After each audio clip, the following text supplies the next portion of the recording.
utawala ni nini? Jambo la kwanza nasema lazima tujue utawala ni nini ili tutembee vizuri. Moja, tunasema utawala ni mamlaka. Tunapozungumza mambo ya utawala tunazungumzia mamlaka. Lakini mbili, tunaposema utawala tunazungumzia juu ya mfumo au mifumo ya kiutawala. Lakini tunapozungumza utawala pia ikagaa tunazungumzia juu ya haki ya kuongoza, haki ya kuongoza. Lakini tunapoangalia utawala pia, maelekezo mengine yanasema ni kuwa na uwezo wa kusimamia au kuendesha shughuli za kijamii katika nchi, taasisi, kanisa na kadhalika, kwa kutumia sheria na rasilimali zilizopo. Kwa ujumla, hayo kwa ufupi yanakuwa ni maelezo ya neno utawala. Bwana Yesu asifiwe. Nipunguzie besi. Bwana Yesu asifiwe. Kwa hiyo tunapozungumzia juu ya utawala katika ulimwengu wa roho, tunazungumzia juu ya kuwa na mamlaka katika ulimwengu wa roho. Na tunapozungumzia utawala tunazungumzia juu ya kwa hiyo tunapozungumzia juu ya utawala pia tunazungumzia juu ya haki yetu iliyo katika ulimwengu wa roho. Lakini tunazungumzia juu ya haki yetu ya kuongoza na kusimamia katika ulimwengu wa roho. Jamani, Bwana Yesu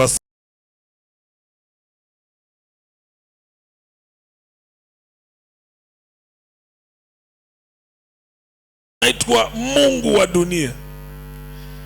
Alafu huku kuna mtawala anaitwa Mungu Mwenyezi, ambao Wayahudi au Waisraeli walimwita Yahwe, muumba wa vitu vyote huku. Na sasa mambo haya ni ya ajabu. Mungu anatawala katika ulimwengu wa roho, lakini amekuita wewe na kukuingiza kwenye tawala zake. Kwa hiyo unasimama ili uitumie mamlaka na uwezo na nguvu, na akupatie haki katikati ya tawala hizi zote mbili. Jamani, Bwana Yesu asifiwe. Ndio, sijui unanielewa jamani? Ameni. Na katika hili tunasema hivi, kuna kitu kinaitwa mamlaka. Tukuse tu hicho kimoja. Mamlaka tunasema ni uwezo wa kutumia nguvu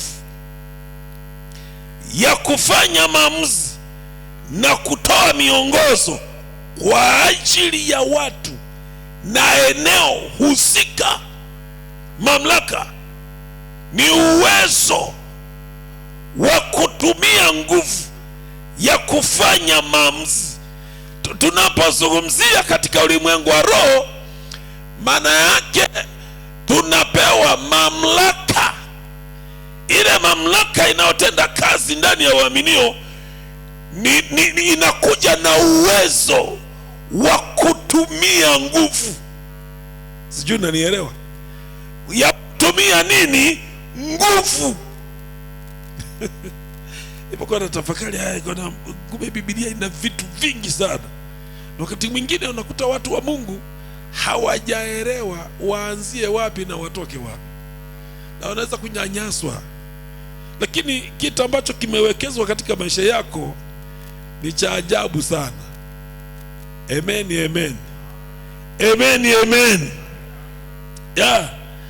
Na katika Efeso sura ya kwanza mstari wa 21 22, naweza kugusa hata 23. Biblia inasema hivi: juu sana kuliko ufalme wote, juu sana kuliko ufalme wote, na mamlaka na nguvu na usultani na kila jina litajwaro, wala si ulimwenguni humu tu, bali katika ule ujao pia. Akavitiisha vitu vyote chini ya miguu yake, akamweka awe kichwa juu ya vitu vyote. Kwa ajili ya nini? Ya kanisa, ambalo ndilo mwili wake. Yani kwa ajili yako. Ukamilifu wake, anayekamilika kwa vyote katika yote. Huyu ni Yesu. Huyu ni Yesu. Alipoteswa msalabani. Unajua Yesu alipoteswa msalabani alionekana ni dhaifu mpaka kufa. Alionekana dhaifu sababu Mungu hafi. Mungu hawezi kufa. Mungu hawezi kulia Eroi Eroi la mathabakitani, yani Mungu wangu kwa nini umeniacha? Maana yeye ni Mungu, lakini alikuwa amevaa mwili. Na sasa Biblia inasema katika yote hayo kwamba alijinyenyekesha, naam, hata mauti ya msalaba. Unyenyekevu huwa ni kushuka chini, ni chini, kujitiisha chini. Hauwezi ukainuliwa juu ikiwa kama haujashuka chini. Ili uinuliwe, lazima ufuate kanuni za maandiko za kushuka chini. Ujijue wewe ni nani. Wewe ni binadamu tu. Ujue kama wewe ni nani. Wewe ni binadamu tu, mavumbi, majivu, mchanga na kadhalika. Maandiko mengine yanasema wewe ni mvuke tu unaopita. Lakini maandiko mengine yanasema kwamba ni kama maua yanayonyauka. Kwa ujitambue. Ukisha kujitambua, una haki ya kushuka chini ili uweze kuinuliwa. Ili Yesu aweze kuinuliwa juu, alijishusha chini. Na ndio maana wakamkamata. Unaona, ukitafakari maandiko katika Injili iko hivi: walipoenda kumkamata, aliwauliza, mnamtafuta nani? Wakasema Yesu. Alafu wakarudi nyuma wote, wakaanguka chini, wakapiga mwereka, kaanguka chini. Yesu akawaangalia, alafu wakaamka. Na wauliza, mnamtafuta nani? Akasema Yesu. Sema sasa ni mimi. Hapo akamwambia nikamateni. Maana yake alijitoa kwao. Kama singewaambia nikamateni, hakuna ambaye angemgusa.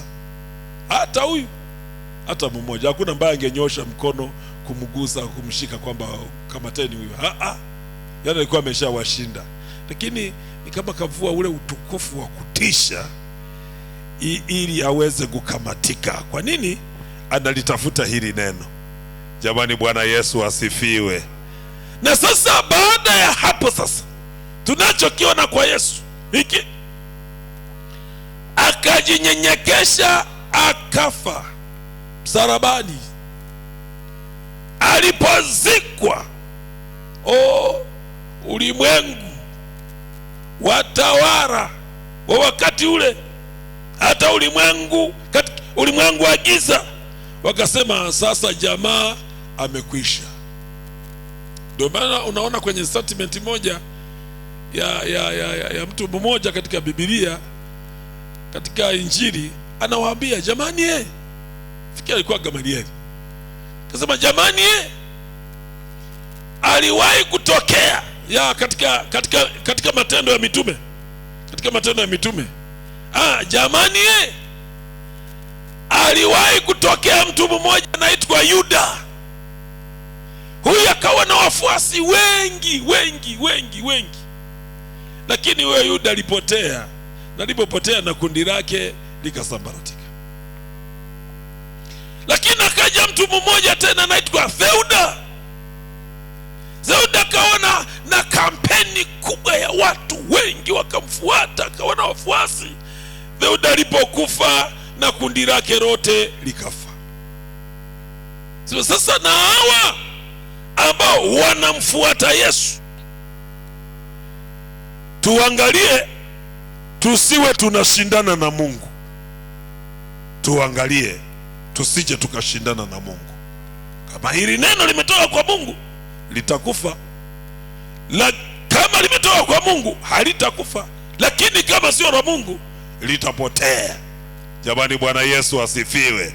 Sasa nataka nikwambie hivi, baada ya kuwa Yesu amefufuka, ndio tunasoma maneno haya ya Paulo ya kwamba akainuliwa juu sana kuliko ufalme wote. Akainuliwa juu kuliko ufalme wote. Akainuliwa juu kuliko mamlaka zote. Akainuliwa juu kuliko nguvu zote. Yaani hapa duniani kuna wafalme, kuna watawala, lakini sikizani hivi, wafalme wapo duniani, bado ufalme wa Yesu una nguvu na uko juu ya falme zote. Bwana Yesu asifiwe. Duniani kuna wenye mamlaka, lakini mamlaka ya Yesu iko juu ya mamlaka zote. Duniani kuna nguvu ya elimu, ya uchumi, ya uchawi, ya uangaji, ya kiburi, ya namna yote ile ya kibinadamu, lakini nguvu ya Yesu iko juu ya nguvu zote. Bwana Yesu asifiwe. Nasema Bwana Yesu asifiwe. Akainuliwa juu ya usultani wote, utawala wote wote wote, na kwamba na kila jina litajwaro, wala si ulimwenguni humu tu, bali katika ule ujao. Hata kila jina, hata kama watu wana majina, wapo wenye majina ndugu hapa duniani, wakitajwa dunia yote lazima ikinge masikio isikie kwamba fulani ameongea. Lakini Yesu yuko juu ya majina yote. Bwana Yesu asifiwe. Yawe majina ya matajiri, ya wafalme, watawala, yawe majina ya magonjwa, iwe shida ya namna yote ile, Yesu Kristo ni uko juu ya majina yote ya watu maarufu wenye majina hapa duniani. Watu waliokwisha kunyanyuka na vikombe vya ushindi wananyanyuka ni hapa duniani, lakini Yesu yuko juu ya yote. Bwana Yesu asifiwe.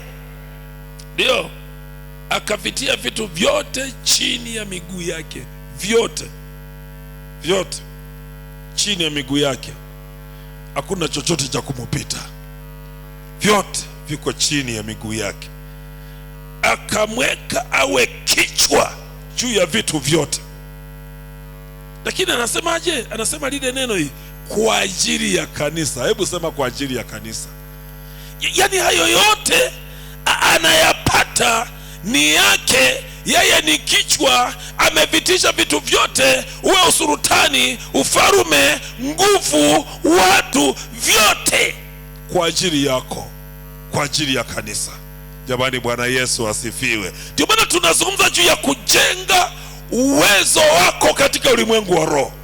Kujenga uwezo.